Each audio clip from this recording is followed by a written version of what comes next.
बोलिए।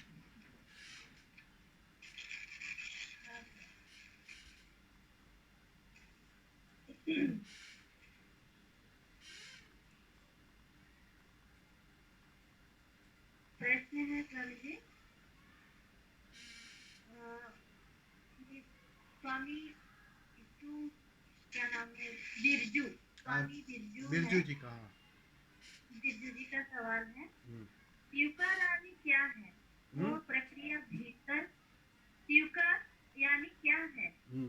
वह प्रक्रिया भीतर किस क्रम में घटती है? ये प्रक्रिया में एग्जैक्टली क्या होती है? कौन से तल पर भी होती है? भीतर जीवन, भीतर में या बाहर? स्पष्ट करें। स्वीकार ना, स्वीकार के बारे में। जी जी।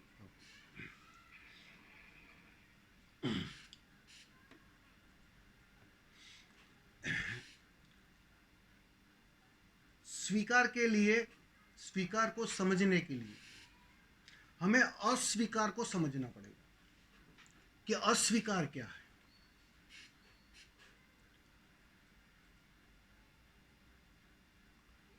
अस्वीकार, ना, नो, जहां कहीं भी ना खड़ी होती है, नो खड़ा होता है, अस्वीकार खड़ा होता है। उस अस्वीकार के साथ तुम जरा गौर करना, तुम्हारे भीतर कुछ है जो खड़ा हो जाता है, मजबूत हो जाता है। तुम्हारी हर ना में एक टकराहट है, तुम्हारी हर ना में एक अहंकार की पूर्ति है, अहंकार मजबूत होता है। तुम जब ना कहते हो तो सिर्फ ना नहीं कहते हो, उस ना के साथ मैं हूं उसकी घोषणा करते हो। मैं हूं, मैं जानता हूं, मुझे पता है। तुम्हारी हर ना के साथ, तुम्हारे हर अस्वीकार के साथ ये घोषणा मजबूत होती है, और ये घोषणा तुम्हारे अचेतन में प्रवेश करती है। उसका जब बन जाता है।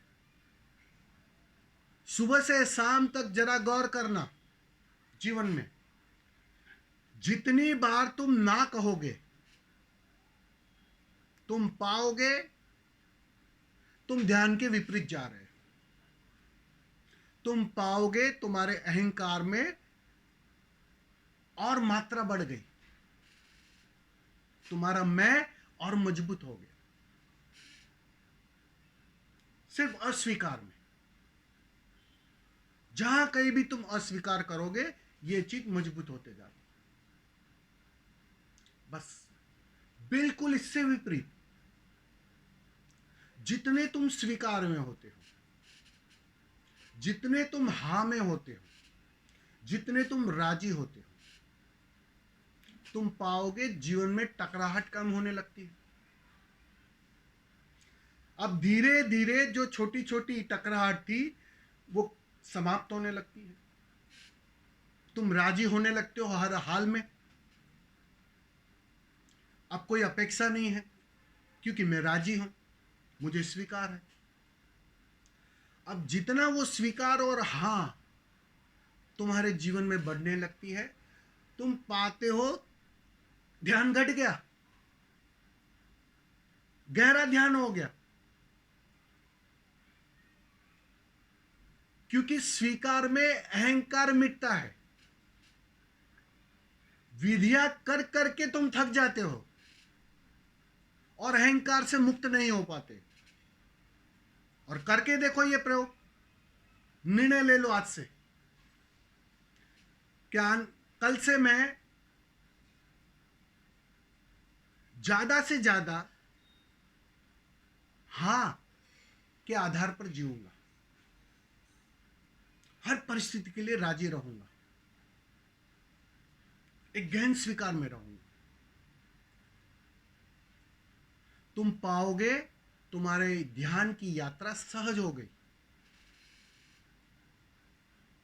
और मैं तुम्हें कहता हूं, अलग से विधि भी नहीं करनी पड़ेगी, बस स्वीकार कर लो। तुम हर पल के लिए, हर परिस्थिति के लिए तुम राजी हो जाओ। अहंकार गया, ध्यान का जो परिणाम है वो घट गया। यह है स्वीकार, क्रांति लाता है स्वीकार। हमारी दुविधा यही तो है कि हम स्वीकार कर नहीं पाते हैं, स्वीकार में जी नहीं पाते हैं। हां करना इतना कठिन हो गया। सारी शिक्षा, सारी समझदारी, सारा नॉलेज तुम्हें ना पर जोर देती है, ना करना सिखाती है। तो जितना वो ना पर जोर रहेगा, करके देखो, आप ये प्रयोग करके देखो। कुछ दिन ना पर जोर दो, दिन में तय कर लो कि इतनी बार हर बात में अड़चन देनी है, हर बात में ना कहनी है। तुम पाओगे जीवन के अंदर परिणाम में पीड़ा, चिंता, तनाव बढ़ गया। एक टकराहट शुरू हो गई, एक लड़ाई शुरू हो गई, एक बेचैनी शुरू हो गई। और बिल्कुल उससे विपरीत तय कर लो कि दिन में ज्यादा से ज्यादा हाँ पर जोर देना, स्वीकार पर जोर देना। तुम पाओगे वो जो शत्रु जैसा भी दिखाई पड़ रहा था ना, वो भी मित्र होने लगेगा, उससे भी प्रेम का संबंध बनने लगेगा। क्योंकि तुम्हारे तरफ से अपेक्षाएं गई, तुम्हारे तरफ से बदलने की होड़ चली गई। अब जो बदलना नहीं चाहता, जो अपेक्षा से भरा नहीं है, जो झुका हुआ है, वो प्रेमपूर्ण ही लगेगा।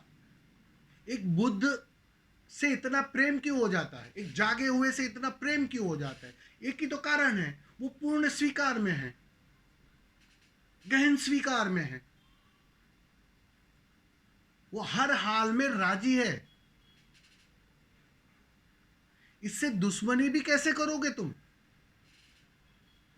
प्रेम ही प्रेम झलकेगा, प्रेमपूर्ण दिखाई पड़ेगा। इतने तक प्रेमपूर्ण दिखाई पड़ेगा कि हो सकता है वो परमात्मा तक दिखाई पड़ जाए, क्योंकि वो गहन स्वीकार में है। इतना ही अंतर है तुम्हारे और एक जीवित बुद्ध में। तुम अभी भी अस्वीकार से भरे हो और वो पूर्ण स्वीकार में जी रहे हैं। कोई भी परिस्थिति हो, पूर्ण स्वीकार में जी रहे। अब उसके आनंद को कोई छीन नहीं सकता है। और अगर तुम अस्वीकार से भरे रहे तो पकड़ा पकड़ा कर भी तुम्हें कोई आनंद दे नहीं सकता है। थक गए बेचारे सारे बुद्ध तुम्हें आनंद दे देकर, तुम ले ना पाए। वजह क्या थी? तुम अस्वीकार से भरे, तुम राजी नहीं थे, तुम इस पल में पूरे नहीं थे राजी। यही एक बुनियादी कारण है। वो तो बेचारे पूरा चाहते हैं कि तुम्हें बस, मेरे पास तो असीमित मात्रा में है, तुम्हें भी भर दो। लेकिन बेचारे मायूस होकर जाते हैं, और वजह एक ही है कि तुम अस्वीकार से भरे हो, ना से भरे हो। बस उस नाश को छोड़ना पड़ेगा। जीवन में जितनी बार हाथ दोहराओगे तुम पाओगे जीवन में क्रांति होगी, और जितनी बार ना को दोहराओगे तुम पाओगे वही बेचैनी और तनाव बढ़ता जाएगा। इस अर्थों में कहा है कि स्वीकार, यह है असली अर्थ है स्वीकार का। समझ में आया होगा मां? हाँ स्वामी जी।